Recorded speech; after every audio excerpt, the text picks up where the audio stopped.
Hi, this is Dr. Richard Schulman in Sarasota, Florida. I'd like to speak today a little bit about post-traumatic stress.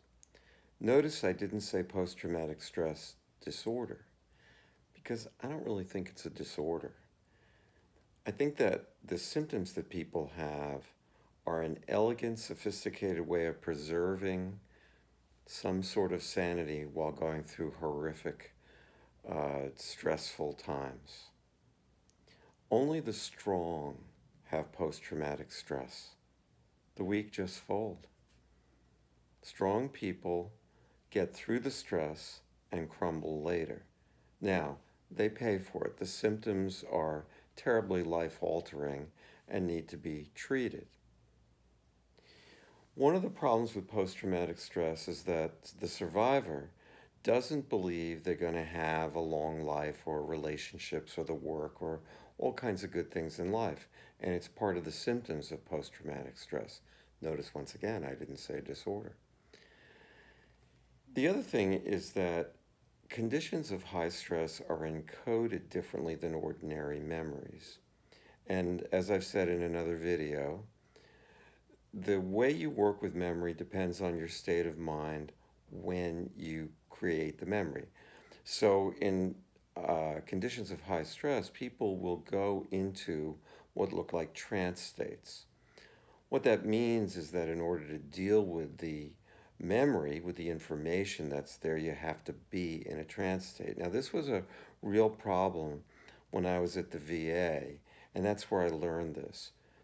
People actually got worse when they talked about the trauma. You ask a vet, well, did you see combat? And then they start to unspool.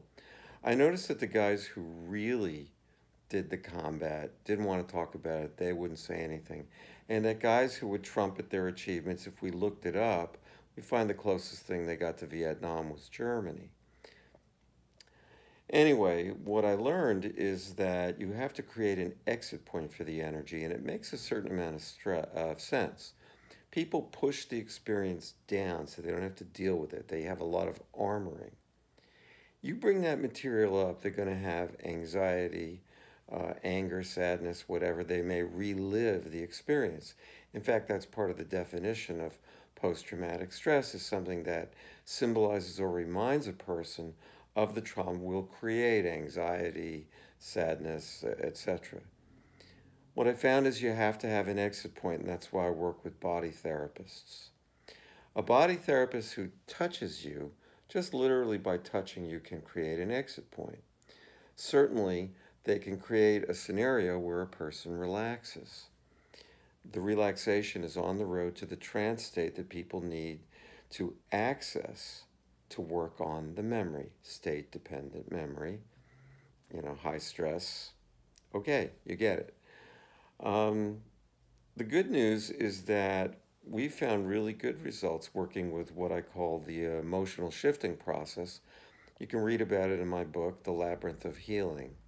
And if you do have post-traumatic stress, make sure you're with a therapist that understands the deeper process and doesn't think of it as a disorder.